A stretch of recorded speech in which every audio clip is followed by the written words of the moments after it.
One of the challenges of a long bicycle journey is deciding when to prioritize progress and when to prioritize experience. Every day presents opportunities to stop, to explore, to linger a little longer, or continue toward the destination. And on a journey as long as begin again, those choices accumulate.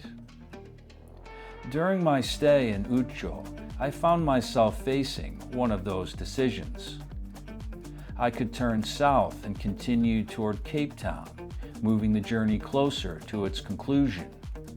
Or I could ride north to Etosha National Park, adding roughly 160 kilometers to the route for an experience I might never have again.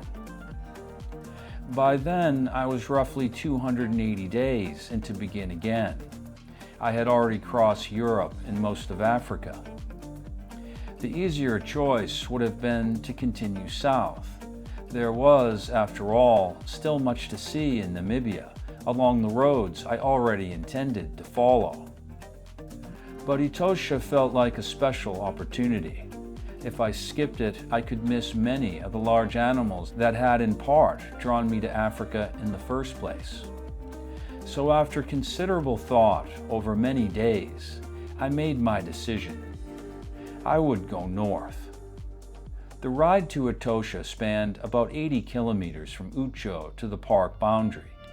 That evening, I pitched my tent in an on-grid campground where zebras wandered freely through the campsites.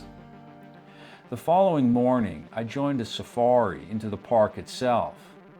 Along the way, I shared the back seat with two friendly travelers from Holland and spent the day exploring one of Africa's most famous wildlife destinations. As the day unfolded, I found myself thinking less about the animals I was seeing and more about why experiences like this remain meaningful long after they are over. Experiences such as these can undoubtedly enrich our lives. But perhaps the greater value lies in understanding why those moments affect us so deeply. If they add so much to a journey like Begin Again, then they may have something important to teach us about how we choose to live the rest of our lives. The wildlife, the travelers, and the destination itself may be unique, but the curiosity, wonder, and connection they inspire need not be. Those are the things we can seek out wherever we happen to be. And that, more than anything else, is Begin Again.